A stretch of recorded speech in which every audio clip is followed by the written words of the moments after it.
All right. Now, here we are, and we've got a very special treat today. We have our fabulous nursery manager, Deliens. She's going to take us on a fabulous virtual tour of our beautiful nursery. But first, I just want to acknowledge the country that we live and work on. Currently, I'm down here at headquarters in Byron Bay area, where we are fortunate to be on land that is traditionally owned by the Bundjalung people. And of course, up in far north Queensland, where Marine is, that is the domain of the Eastern Guugu Yalanji. And we want to pay our respects and acknowledge elders past, present, and emerging. And this is great. This is our 25th year. And we have jumped from an organization that has focused solely on protecting intact rainforest habitat in the amazing, unparalleled, inimitable, and fabulous Daintree, to being an organization that also is creating more habitat. And the nursery here is the key component in our ability to do that. Our old nursery, of course, was able to produce 12,000 trees a year. That wasn't going to cut it, considering that the planet is burning. There's no time to waste. We need to plant more trees. So the new nursery ultimately will have a capacity of 150,000 trees a year. And we also have a growing and commensurate land management team where we are planting more land than we have in the past. So very excited about Rainforest Rescue's expansion of our focal areas, not shifting, not pivoting, expanding, because the world needs this now. And I'm also excited because we're in the middle of our tax appeal and we have a matching gift. And I think it's up to $26,000. Anything folks put in will be matched. And we have until the end of the month, which is literally 10 days away. So your help and support will help finish this nursery. I know it looks pretty done in the background there, but there are quite a few things that we still need to do. And that will also enable us to scale up and grow more and grow faster. So without further ado, I'm excited to introduce our amazing nursery manager, Maureen. Hi, Maureen. How is it up there? Uh-oh, can't hear you. Sorry, Uh-oh. guys. Ah, Can you guys hear me now? yeah. Yeah, it's beautiful. First, I just wanted to thank you all for joining us today. We really wanted to show you the nursery. It's a bit hard sometimes to attend in person, even though you all more than welcome to come and visit the nursery. So yeah, we just thought we'll do a little virtual tour. So I'm gonna show you first the propagation house where everything starts. So you can come with me.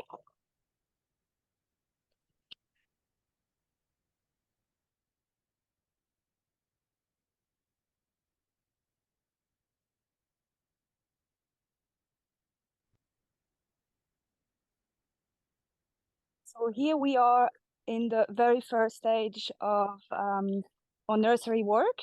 So we call this the propagation house. That's where all the little seeds are gonna be germinating. So what we do when we collect seeds, we Ari is a seed collector, is a propagator, and he collects seeds in lots of the different rainforest rescues property that have been protected over the last 25 years. So over 40 properties are available for us. We have locals allowing us to collect on the land as well. And so what's very important here to ensure to have resilient plants in our planting site, it's a genetic diversity of seeds. So to allow to have, so pretty much it's like human. When you reproduce with a relative, you can have genetic issues. Plants are just the same. So it's very important to don't collect seeds from the same plants over and over and over, and very important to don't put pressure on the natural environment as well. So that's why we follow guidelines and we do ethical seed collection. We leave enough seeds for animals to feed on, and of seeds in the world for the natural regeneration. So I want to show you a little bit further where the seeds go. So the seeds go into those trays. And you guys can see. So this is where they all germinate. So it's a mix of, we use different type of media for the germination. It can be perlite, cocoa peat, some soil, a bit of quink and rock, just to allow for a little bit of drainage if they need to, or a little bit of moisture if they need to. When they germinate, we then gonna move them out of the cages. The cages are here to protect the seeds and all the seedlings that are emerging from the rodents. As we said, we live enough in the world. We want to protect what we collect. So when they're tall enough, we just move them in this area. And the reason why we actually keep all those seedlings in trays is because storing seeds from a tropical environment, a wet tropical environment, it can be very hard. So we don't have seed banks. We have what I call a seedling bank. So pretty much we store seedlings in trays here, and when we're ready to put them up, we select a specific amount of species, we put them in tubes, and this way we also have diversity of species in a planting site. So let's say we do 10 of those, 15 of another species, and that way we have a broad mix of species. It can be pioneer species like those. It can be mature phase species that are going to be living for a very long time, a bit more slow growing, but would live for quite a long time. The pioneer species, the good thing about them as well is they produce fruits very quickly, which in turn will bring all the animals, all the birds that will disperse and the seeds for us in our restoration sites. I think I can show you now where we actually bring those trays when our main production area. So it's just over there. We passed by that area on the way. Hey, Marine. Yeah. I was just wondering, how many seedlings do you think we could hold in the propagation house at any one time if it were maxed out? I think we can hold 1,500 trays, seed trays. Depending on the species, we can put 50 to 250 seedlings per tray. Wow. It's all species dependent, so it's a bit hard to tell you the exact number of little seedlings in the propagation house, but yeah. Let's have a look. You can see like those ones, they're quite close to each other, while there is other species that need a little bit more space to avoid fungal issues and have a bit more airflow going through. So obviously we live in a harsh environment here. Lots of rain, humidity, and it can be challenging for those little seedlings here to fight against diseases. So we have that under control. So the next stage is here are potting benches. This is where our wonderful nursery staff actually bring the trays with the seedlings, and then we actually individually put the seedlings in tubes, and then they straight away go into the shade house. We can go and have a look. I think one of my favorite places at the nursery is the propagation table on any given day.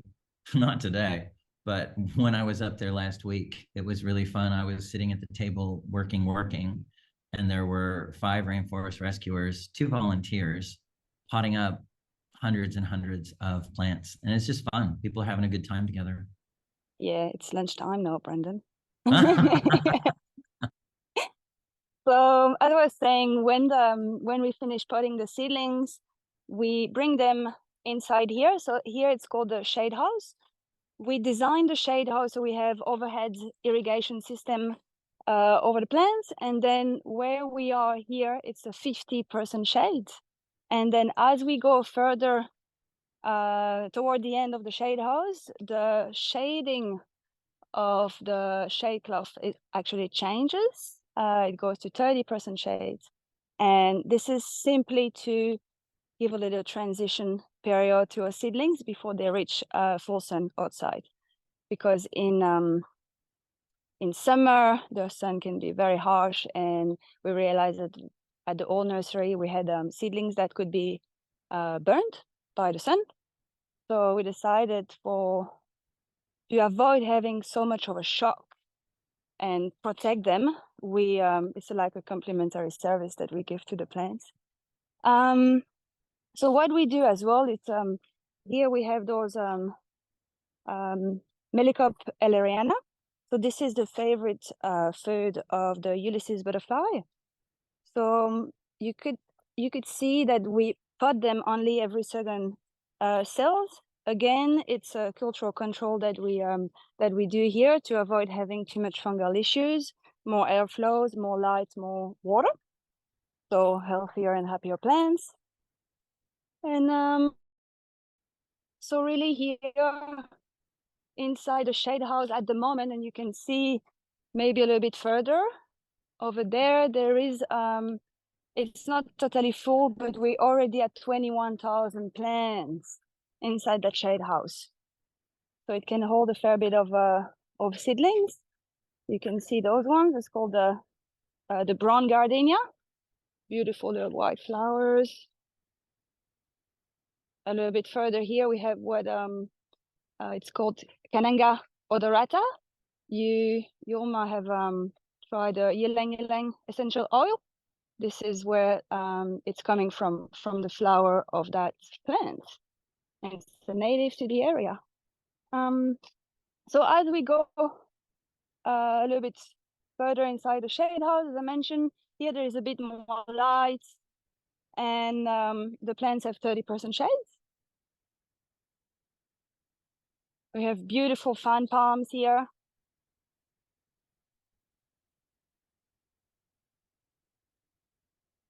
I love the fan palms. They're so beautiful and they last so long. They live a long time.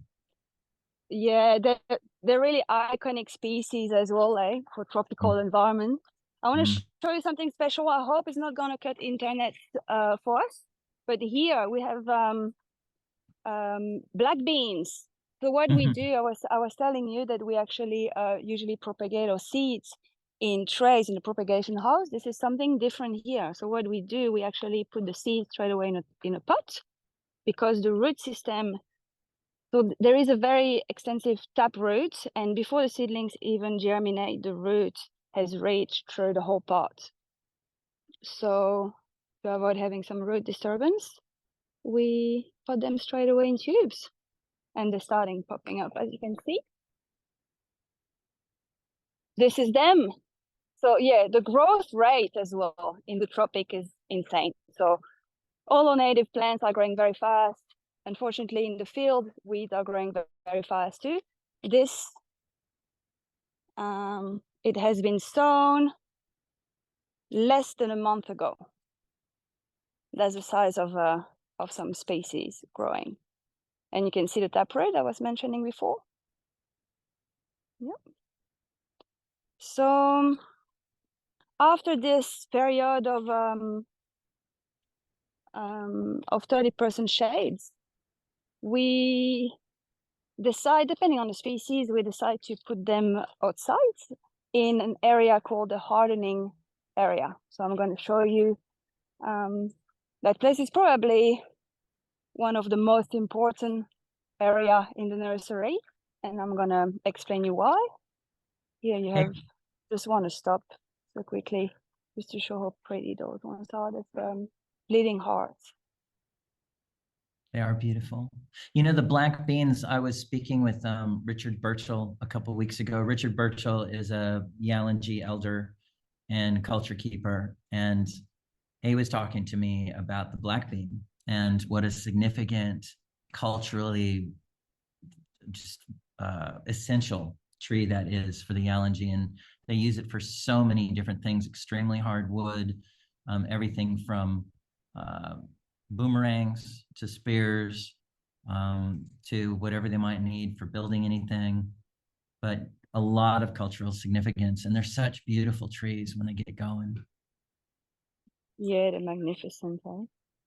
They actually, the seeds are quite poisonous, but if it's treated right, it can be edible. It's a long process. I don't want to say to anyone just try it because Yeah. it's pretty toxic. But yeah, Yeah, don't there try is a, this at home, everyone. Don't listen. so we can go this way. So here we are in the hardening area. I was saying it's the pretty much, to me, the most important area of the nursery, because if we don't sun harden our plants, then the thing is, here in the nursery, we give them so much love. We care for them so much that we need to induce a slight moisture stress in order for the plants to don't rely on us all the time to water them. Because when they're going to go into their forever home in the fields, well, we're going to give them a bit of water at the beginning, but we won't be able to water them every day for a month. So one thing that we do here in the hardening area, as I was mentioning, we induce moisture stress. So we give too much water, not enough water, too much water, not enough water. That way the plant is not used to receive a constant amount of care, and it makes them tougher as well. There is more wind here. It's quite exposed. We have the landing strip. So this property used to be a former airstrip, and we have the landing strip right in front of you over there. So the wind channeled through the landing strip and arrived straight here. So having plants brushed like this, something that you can do at home as well if you want to toughen up some of your plants. It's not bad to just brush them. Here the wind does it for us. We're not gonna brush them all the time. But yeah. So pretty much here we have all our plants sitting. We have some Ganophyllum falcatum just right there. We have some bull oak, some pioneer species that will produce fruit sometimes after even a year. And quite a broad mix of species. We have some species that like having their feet wet. So this is species, every single side on which we plant some trees have different species lists. It's very important to select the right species for the right place and plant it at the right time. So what we do in the field, or what the guys do in the field, they make sure, as I said, the right trees at the right place. So a pioneer species will grow much faster and will achieve that canopy closure and shade the weeds, which is what we want to achieve.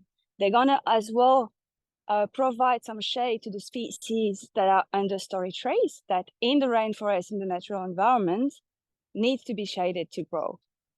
And so we'll play with the different type of species we have available here. I think at the moment we did a tally yesterday actually. We have 162 different species. We have species that live on the side of the river along watercourse. We have rainforest species. We have species that would require a little bit of a drier climate in the wet tropics, in a wet environment. And pioneer species, late secondary, mature phase, is all terms, ecological terms, but it's very important. We grow some grass, we grow some shrubs, some trees, and when we plant, we really try to mimic nature. Yep. And the trees Branden, that you wanted to? Yep. Oh, I was Sorry. just going to ask. So right now, I'd guess that the inventory of trees we see, it's a pretty good spectrum of species. They're going to be going to nightwings, I'm guessing, and then we're also looking at getting ready to do restoration on the airstrip, and then probably something in there for the land restoration fund project. Yeah. Yeah, that's right. So last week we dispatched 1,000 plants for our project at Nightwings, which is an old sugarcane field. And next week, the crew is going to plant another 1,000 trees just right behind me on the landing strip of this property here at the nursery, which is very exciting. And then we've also got some conservation partners who are asking us to provide trees for their projects. And it's starting to develop its own momentum. It's really exciting. And as I mentioned, right now, our appeal for the end of tax year is really focused on finishing some of the things at the nursery that need to be finished and scaling things up so that we can produce more and more trees. And yeah, that's right. And so much of our focus has been buttressed by the emerging green economy, the different financial mechanisms that make restoration more financially doable. So for instance, I mentioned the Land Restoration Fund project that we're doing, which is going to be in the upper Daintree River Valley. We've already done some sample plots, and that's going to be 30 hectares of restoration that's going to be partially supported by the Queensland government's Land Restoration Fund, which actually will grant us carbon credits for the carbon that's sequestered that then get traded on the open market. We can't hold carbon credits, so as soon as they give them to us, we have to turn them around and sell them. And then as we start to see more of the nature positive mechanisms like reef credits, they don't currently have a methodology that suits what we're doing, but they will be matching it. And then there are going to be cassowary credits through terrain, which is strictly biodiversity enhancement. And then we're also looking at the nature repair bill that was passed by the federal government last year, which within 3 years should see nature credits traded on a nature repair market in Australia.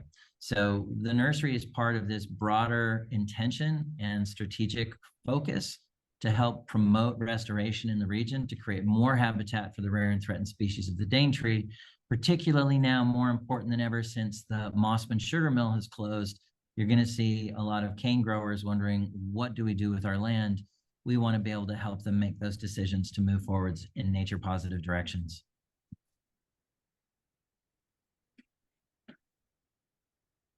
What else do you want to show us, Maureen? That's beautiful. I don't know if you guys saw the little beast that Mark put on camera, but that really shows. You can see here there's a little grasshopper. Well, we don't really like having him here, but at the end of the day, we're growing food. We're growing their food for wildlife. So the reason why we can actually see grasshoppers eating some leaves and bugs around, it's because we really try to use as little chemical as possible. So what we did here as well, beginning of the year, we did some experiment with some beneficial bugs, with some green lacewings, predatory mites, and it was really successful. So it's very encouraging. It's very good to see that there is ways of growing plants as sustainably as possible. So, yeah.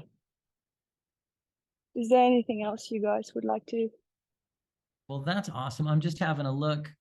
There were some questions that folks brought through. Let's see what we have. Christina wanted to know if Maureen has a favorite plant. Do you have a favorite plant, Maureen? That's always a hard one, eh? I need to think about it a bit more, because it's some things that everyone asks me actually. I like a family of plants. I like them all in that family. It's the oak family, Proteaceae. I think they're very the leaf shapes are very unique. The leaf grows with the tree, so the shape of the leaf evolves as the tree matures. And there is a few species in the oak family that occur only here in Australia, where there's only one genus, which is pretty amazing. One species in that genus. And they're just magnificent trees. I think that would be my favorite family. Nice one. Hey, everyone out there, if you would like to ask a question of Maureen, you can just drop a question in the chat down on the bottom of your screen. You'll see a little little button there that says chat. And I think we still have a few more minutes if anybody has any questions.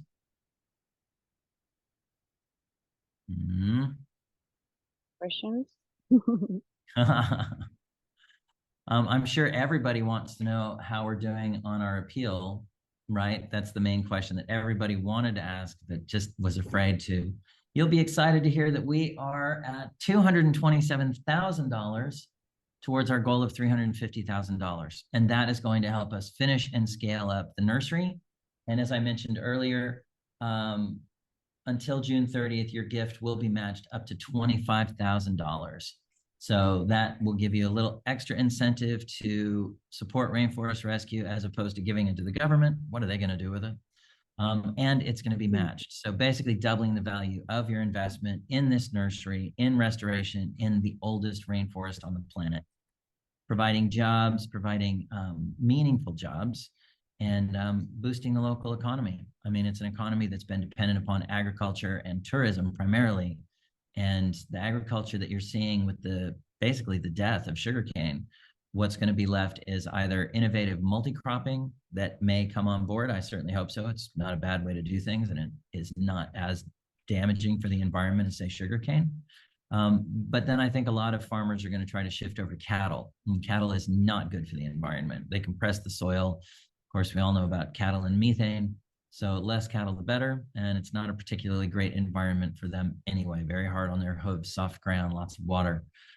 So we'd like to see as much of that land turn into rainforest. And that's our intention. So with your help, we will keep doing what we do and do more of it. And I want to thank everybody who's already made a contribution this year. We really couldn't do this without you. And it's been amazing to see as we get to the end of the fiscal year. You know, it's always a bit of a nail biter. And it's been great to see the response. So I'm very encouraged. I think we can meet our goal, but it really takes everybody. So again, thank you if you've already made a contribution towards the nursery and what we're trying to do up there. And if you haven't, there's still time. And you're always welcome to reach out to anyone at Rainforest Rescue. You've got my email address and phone number. It's just Branden at rainforestrescue.org.au. And my phone number, if I've ever sent you an email, it's in the bottom. But grab a pen. It's 0455 255 398. Notice I'm not giving everyone your phone number, Maureen. Thanks, Branden. So, Branden, we got a couple of questions. One from Richard and Nan and Maggie Kelly. So, from Richard and Nan Llewellyn, they want to know how we did, or how did you all and the plants cope with the super wet summer?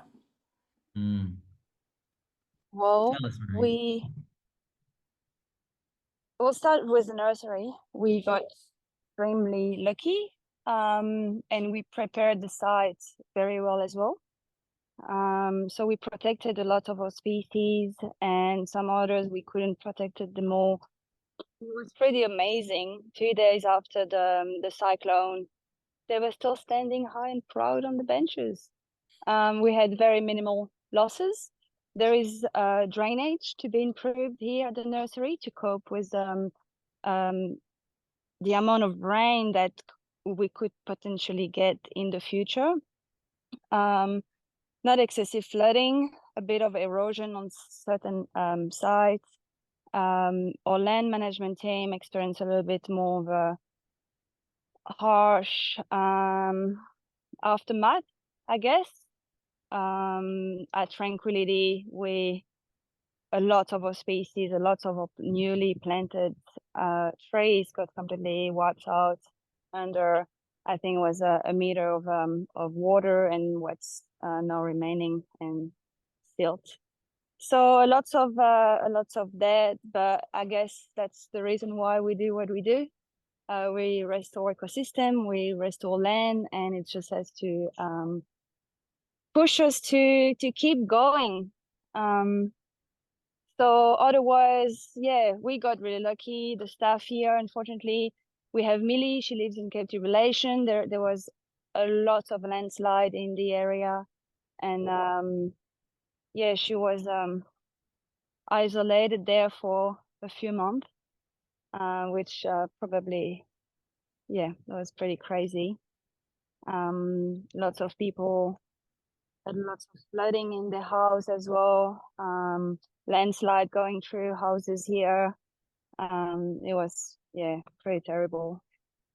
And of course, the whole community up at Woodjel, just south of Cooktown, north of Yeah. Cape Tribulation, Eastern Guyalanji community was displaced, absolutely displaced.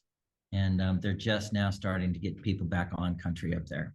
It was a really remarkable disaster for so many people. And it's been amazing seeing folks bounce back, but we're not there yet. And we were very lucky. I mean, some of our folks, as Maureen mentioned, Millie got stuck up in Cape Trib for a few months. Rob, who works with us, was stuck up there. Ariel, our seed collector, and many other things that Maureen mentioned earlier, he managed to get himself down. So now he's south of Cape Trib, so he'll be able to get to work.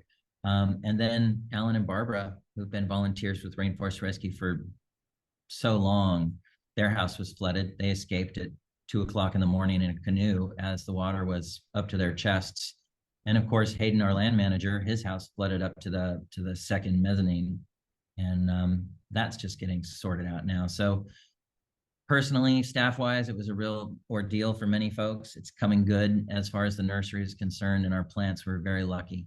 And yeah, we're in good stead. So Rainforest Rescue is good and ready to go and plant as many trees as we can. And there's one final question from Maggie. Is there a safe spray to use on sugarcane? Heard they are using Round Top when last crop is out. That's probably one from Maureen. Those probably. I don't know. I don't use those type of chemical. It's going to be hard for me to talk about that. But we can definitely, maybe Hayden will be able to reply to that question, and we can probably get back to you with an answer if you want, if you leave your contact details on the, but there will be alternative products, yeah. All right. Well, are there any more questions there, C's? We're at our half-hour and 4-minute limit here. How are we doing? That's it, sir. All done. All right. And some very positive feedback in the comments as well. Thank you, guys. Oh, thanks. That's so great. Well, yeah, look, thanks everyone so much for joining us today. Really appreciate it. And of course, there'll be a video link of this if you want to see it again, because it's compelling and fabulous, and share it with your friends. And then, of course, I just popped a link into our chat. So if you guys are looking for a link to be part of the tax appeal and help us finish the nursery and scale it up, that is in there. You can also just go to rainforestrescue.org.au, and on the homepage at the top, there'll be a little box that pops up that will help you there. There's also a really beautiful video if you'd like to see it on that page.